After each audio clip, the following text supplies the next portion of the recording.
Selamat datang, penjelajah waktu. Pernahkah kamu mendengar bisikan para dewa di balik badai? Atau jejak raksasa yang terukir di pegunungan? Di lekuk waktu, kita akan membuka lembaran kuno dan mengungkap cerita-cerita yang membentuk peradaban. Bersiaplah, karena mitos lebih dari sekadar dongeng. Mitologi seringkali disalahpahami sebagai sekumpulan kisah kuno yang tidak relevan, sesungguhnya adalah fondasi yang vital bagi peradaban manusia. Berdasarkan kajian mendalam, mitos didefinisikan sebagai narasi yang eksis dalam suatu komunitas dan dipercaya memiliki hubungan erat dengan hal-hal spiritual di masa lalu, serta berfungsi secara langsung dalam kehidupan manusia saat ini. Mitos melampaui deskripsi historis, ia adalah sebuah kerangka kerja yang hidup, sebuah sistem operasi budaya yang menginformasikan perilaku, ritual, dan struktur sosial. Fungsi mitos sangat beragam dan terintegrasi secara mendalam dalam masyarakat. Mitos memainkan peran krusial dalam membentuk identitas budaya, berfungsi sebagai alat sosialisasi dan pendidikan moral, serta berkontribusi pada pelestarian struktur sosial. Mitos seringkali bertindak sebagai jembatan antara realitas empiris dan kepercayaan spiritual, memberikan makna simbolis pada lingkungan fisik dan tatanan sosial. Sebagai contoh, dalam masyarakat tradisional di Madiun, Jawa, mitos-mitos yang berkaitan dengan pantangan sosial dan nasib masih diyakini dan diterapkan dalam kehidupan sehari-hari, seperti kepercayaan bahwa perempuan yang makan di depan pintu akan sulit mendapatkan jodoh, atau kebiasaan tidak bepergian saat maghrib. Praktik-praktik ini menunjukkan bahwa narasi kuno bukanlah artefak mati dari masa lalu, melainkan sistem kepercayaan dinamis yang terus diperbarui dan diterapkan, mencerminkan interaksi berkelanjutan antara narasi, ritual, dan kehidupan sehari-hari masyarakat. 2. Mitologi Nusantara, sinkretisme dan simbiosis dengan alam. Mitologi Nusantara adalah perpaduan unik dari kepercayaan pribumi, ajaran Hindu-Buddha, dan pengaruh Islam, menciptakan sebuah narasi yang sangat sinkretis dan simbiosis dengan lingkungan alam. Dewa dan sosok supranatural, peran kompleks dalam masyarakat.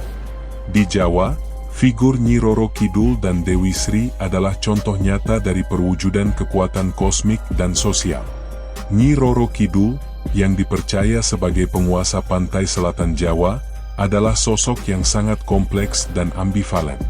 Ia digambarkan sebagai Ratu Laut Selatan atau Gusti Kanjeng Ratu Kidul yang memiliki kekuatan mistis dan dipercaya menjalin hubungan spiritual dengan para Raja Mataram, memperkuat legitimasi kekuasaan mereka. Kisahnya memiliki berbagai versi.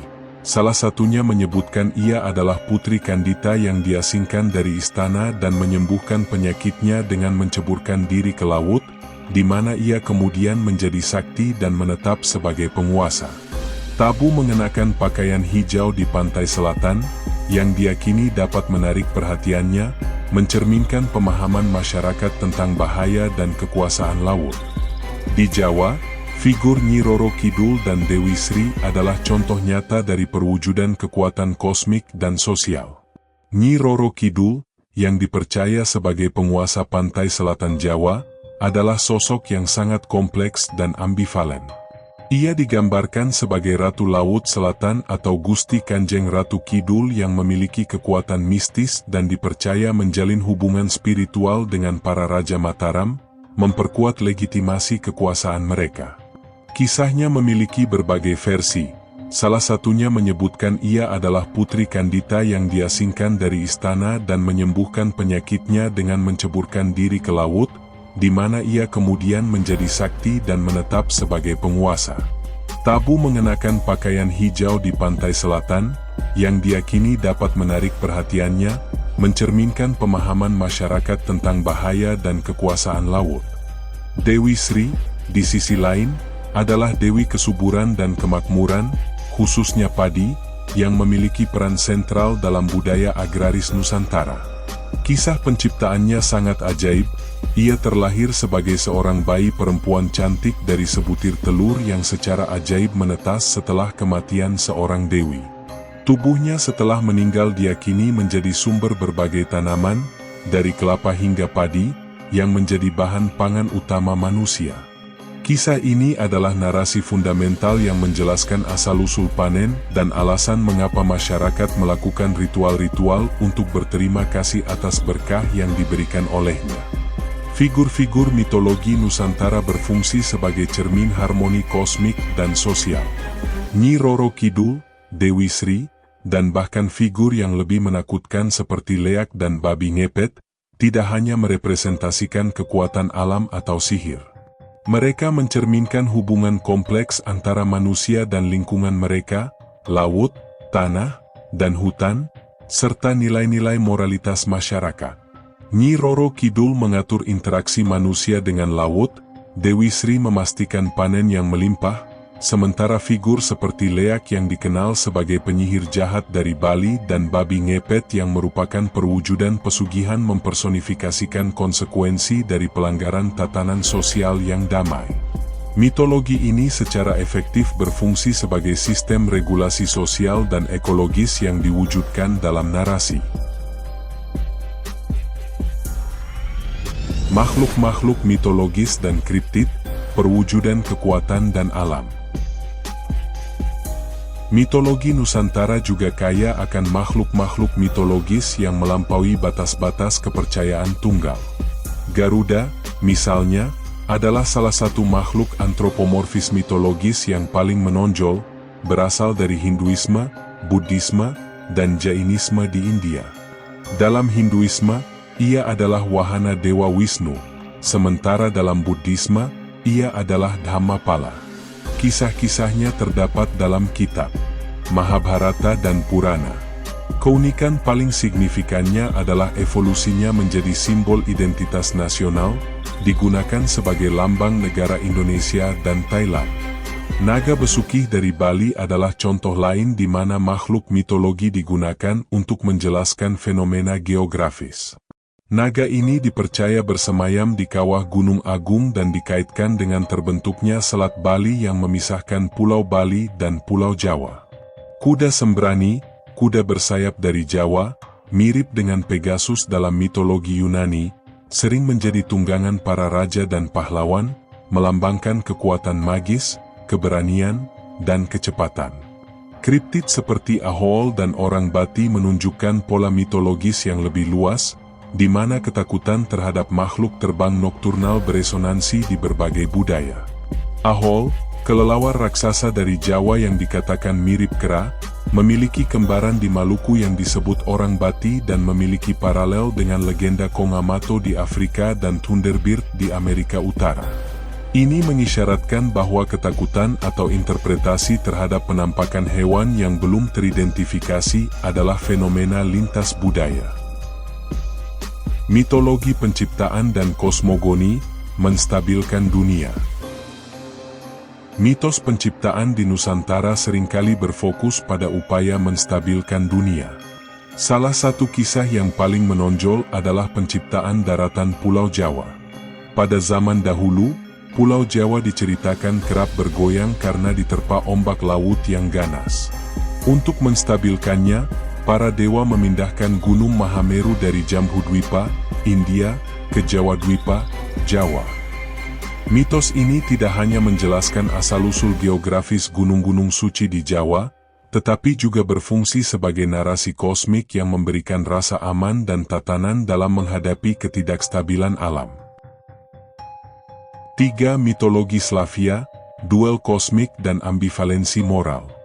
Mitologi Slavia, yang berkembang di kawasan Eropa Timur dan Utara, berakar kuat pada interaksi dengan alam dan seringkali menampilkan narasi yang penuh dengan dualisme dan konflik kosmik. Mitos penciptaan, varian telur emas dan penyelam bumi. Mitologi Slavia memiliki beberapa versi mitos penciptaan yang menarik, menunjukkan sifatnya yang dinamis dan kemampuan beradaptasi. Versi pertama, yang berfokus pada penciptaan dari satu entitas, menceritakan tentang dewa primal bernama Ra. Pada awalnya, hanya ada kegelapan dan kekacauan yang menyelimuti sebuah telur emas, simbol kehidupan baru, di mana Rod tertidur.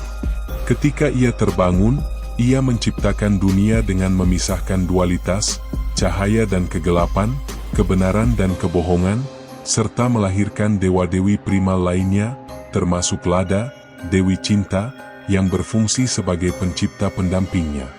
Penciptaan ini membagi alam semesta menjadi 3 dunia. Praf, dunia ilahi dan kebenaran, Jaf, dunia nyata tempat manusia hidup, dan Naf, dunia bawah. Versi kedua, yang dikenal sebagai mitos penyelam bumi, menampilkan motif dualistik yang mungkin dipengaruhi oleh kontak budaya dengan kepercayaan Kristen. Dalam narasi ini, dunia tercipta dari kerjasama atau konflik antara dewa baik, Tuhan, dan dewa jahat, iblis. Keduanya berlayar di lautan purba, dan atas saran iblis, Tuhan meminta iblis untuk mengambil segenggam pasir dari dasar laut untuk menciptakan daratan.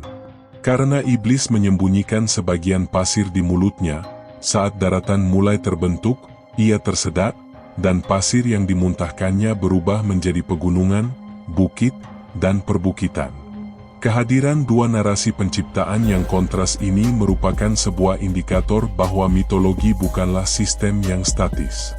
Mitos dualistik, dengan figur Tuhan dan iblis, kemungkinan besar merupakan hasil dari sinkretisme atau asimilasi doktrin monoteistik yang masuk, menciptakan ulang narasi penciptaan untuk mengakomodasi keyakinan baru.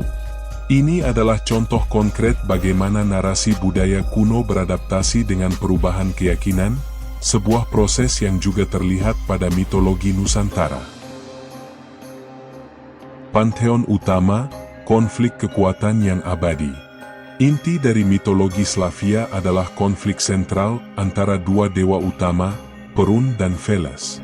Perun adalah dewa tertinggi, dewa petir dan kilat, melambangkan langit, tatanan, dan kedaulatan. Ia digambarkan sebagai sosok perkasa dengan janggut tembaga dan selalu membawa kapak atau palu sebagai senjatanya. Sebaliknya, Veles adalah dewa bumi, air, dan dunia bawah, yang juga dihubungkan dengan kekayaan, sihir, dan kesuburan tanah. Konflik mereka sering digambarkan sebagai pertempuran kosmik, di mana panah petir Perun diarahkan ke Veles yang bersembunyi di dunia bawah. Ini bukan hanya pertempuran antara kebaikan dan kejahatan, melainkan duel antara kekuatan kosmik yang berlawanan yang diperlukan untuk menjaga keseimbangan alam. Duel abadi antara langit dan bumi ini menjadi poros narasi yang menjelaskan fenomena alam seperti badai dan gempa, serta dualitas dalam kehidupan itu sendiri. Figur folklor unik, arketipe ambigu dan keabadian yang tersembunyi. Dua figur paling unik dalam cerita rakyat Slavia adalah Baba Yaga dan Koschei Theodateles. Baba Yaga adalah arketipe yang paling menarik karena ambivalensinya. Dalam satu narasi, ia digambarkan sebagai wanita tua menakutkan yang memangsa anak-anak, sementara dalam cerita lain, ia adalah penolong heroik yang memberikan nasihat atau hadiah magis kepada pahlawan. Ciri fisiknya yang unik, gubuk yang berdiri di atas kaki ayam, alat transportasinya yang tidak biasa, lesung dan alu, dan kakinya yang menyerupai tulang, menambah misteri di sekitarnya. Karakter ini menunjukkan kompleksitas dan ambiguitas moral yang sering ditemukan dalam tradisi lisan. Koschei yang abadi, Koschei Theodateles, menawarkan salah satu konsep keabadian paling unik dalam mitologi dunia. Kematiannya tidak berada di dalam tubuhnya, melainkan tersembunyi dalam serangkaian objek bersarang, sebuah konsep yang mirip dengan Horcrux modern. Untuk membunuhnya, seseorang harus menemukan sebuah jarum yang tersembunyi di dalam telur, yang berada di dalam seekor bebek, yang berada di dalam seekor kelinci, yang berada di dalam peti, yang dikubur di bawah pohon ek di sebuah pulau mistis bernama Buyan. Konsep ini adalah contoh sempurna dari keabadian yang tidak mutlak, yang dapat diatasi dengan pengetahuan, ketekunan, dan keberanian.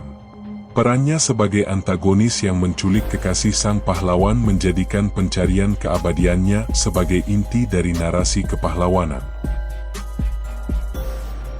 4. Mitologi Jepang, harmoni dengan alam dan spiritualitas abadi. Mitologi Jepang, yang berakar pada agama Shinto, menampilkan pandangan dunia di mana spiritualitas meresap di segala sesuatu, menciptakan hubungan yang erat dan harmonis antara manusia dan alam. Kisah penciptaan, tragedi yang melahirkan kepulauan. Kisah penciptaan Jepang oleh Izanagi dan Izanami adalah narasi yang mendalam, dimulai dari kekacauan dan diakhiri dengan tragedi. Pasangan dewa ini, yang dipercayai sebagai dewa generasi terakhir yang lahir dari dewa-dewa primordial, ditugaskan untuk menciptakan dunia yang masih kosong. Dengan tombak suci berpermata bernama Ama no Nuboko, mereka mengaduk lautan yang kacau, dan tetesan air yang jatuh dari tombak itu membentuk pulau pertama, Onogoro. Dari pernikahan mereka, lahirlah 8 pulau utama Jepang dan berbagai dewa lainnya. Namun, kebahagiaan ini tidak bertahan lama. Ketika Izanami melahirkan dewa api, Kagutsuchi, ia menderita luka bakar parah dan meninggal.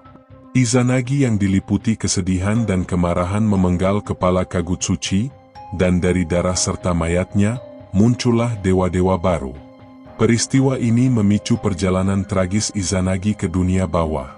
Yomi, untuk mencoba membawa Izanami kembali, yang berakhir dengan pemisahan abadi di antara mereka. Kisah ini adalah narasi penciptaan yang unik, di mana dunia dan dewa-dewanya lahir bukan hanya dari kekuatan ilahi, tetapi juga dari penderitaan, kehilangan, dan pembalasan dendam.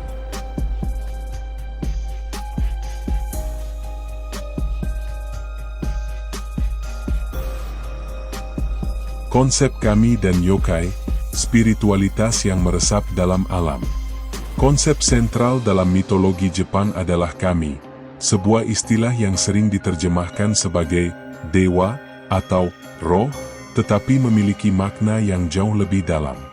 Kami tidak digambarkan sebagai entitas yang omnipotensi atau transenden yang terpisah dari alam, melainkan sebagai entitas yang meresap dan inheren dalam segala hal, benda mati, makhluk hidup, fenomena alam, dan bahkan nenek moyang. Mereka adalah perwujudan dari musubi, energi yang saling menghubungkan di alam semesta.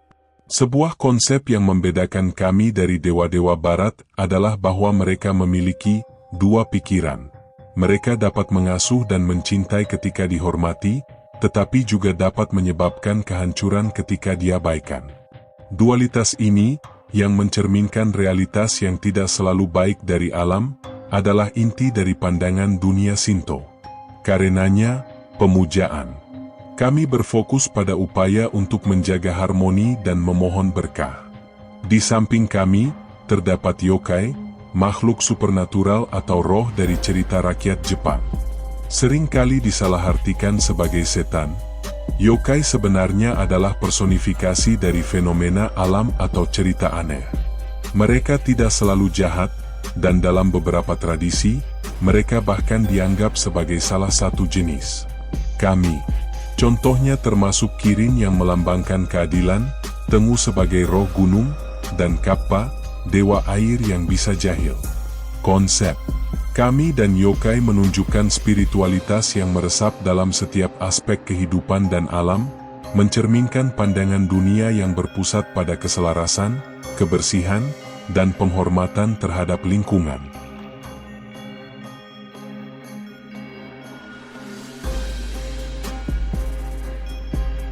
Lima, komparasi lintas budaya dan relevansi modern. Asal mitos konsep penciptaan perwakilan pantheon tertinggi figur ambigu, antagonis konsep khas. Nusantara penstabilan dunia oleh dewa, Gunung Mahameru, dan penciptaan dari pengorbanan, Dewi Sri, Trimurti, Hindu, di Jawa, figur Nyi Roro Kidul dan Dewi Sri Nyi Roro Kidul, baik buruk, leak, ilmu hitam, sinkretisme yang kuat, mitos sebagai penjelasan geografis. Slavia varian, telur emas, monistik, dan penyelam bumi, dualistik, perun, langit petir, dan Veles, bumi dunia bawah, Baba Yaga, penolong penjahat, Koschei Thedeatles dualisme kosmik sebagai inti narasi, keabadian tersembunyi.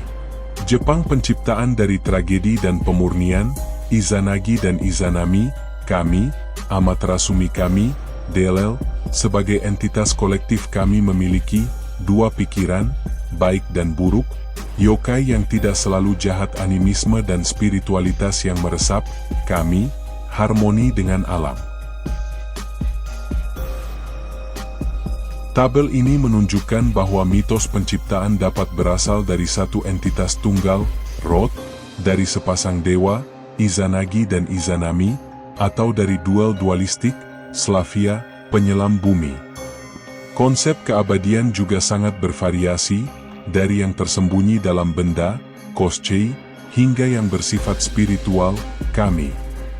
Secara lebih mendalam, studi ini menemukan bahwa konsep dualisme adalah tema universal. Konsep kami yang memiliki dua pikiran di Jepang, dualisme Perun dan Veles di Slavia, dan dualitas Nyi Roro Kidul yang dikagumi sekaligus ditakuti di Nusantara, semuanya merefleksikan pemahaman bahwa kekuatan alam yang melingkupi manusia tidak selalu jinak atau mudah dikendalikan. Mitologi ini adalah cerminan dari upaya manusia untuk memahami dan hidup dalam keseimbangan dengan kekuatan yang melampaui kendali mereka. Pengaruh mitologi dalam budaya kontemporer, mitos yang hidup. Mitos-mitos kuno ini, alih-alih hilang dalam arus globalisasi, terus mengalami revitalisasi dan relevansi dalam budaya kontemporer. Di Slavia, terdapat kebangkitan gerakan paganisme modern, seperti Slavik Paganis dan Asatru, yang bertujuan untuk merekonstruksi dan mempraktikkan kembali kepercayaan dan ritual kuno yang terkait dengan siklus pertanian dan musim. Simbol-simbol tradisional, seperti tradisi menyambut tamu penting dengan roti dan garam, masih bertahan sebagai bagian integral dari budaya. Di Jepang, pengaruh mitologi terlihat sangat jelas melalui budaya populer. Konsep kami dan yokai telah diadaptasi secara luas dalam manga, anime, dan video game, menjadikannya bagian dari narasi global yang menarik bagi audiens internasional. Lebih dari itu, nilai-nilai Shinto seperti kebersihan, harmoni sosial, dan penghormatan terhadap alam masih membentuk identitas nasional, etika bisnis, dan arsitektur modern. Di Nusantara, meskipun kepercayaan dan praktik ritual tetap kuat di tingkat lokal, mitologi juga terus hidup melalui tradisi lisan, seni pertunjukan, dan bahkan sebagai daya tarik wisata. Fenomena ini menunjukkan bahwa mitologi kuno tidak hanya penting untuk studi sejarah, tetapi juga menawarkan kerangka kerja untuk identitas, spiritualitas, dan hubungan dengan alam yang mungkin terasa hilang di era modern yang didominasi oleh teknologi dan sekularisme.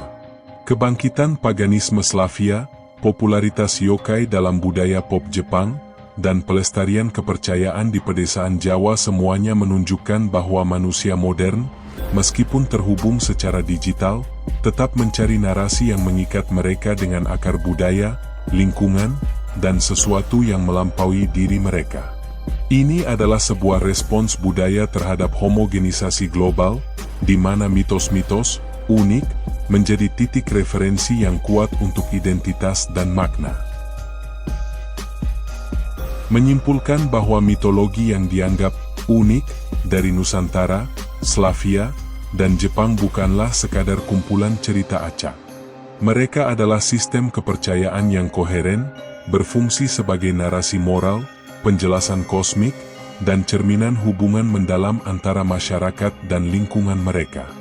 Meskipun ada tema universal seperti dualisme kosmik dan spiritualitas alam, cara setiap budaya mewujudkannya sangat unik, dari sinkretisme Nusantara hingga dualisme konflik Slavia, dan animisme yang meresap di Jepang.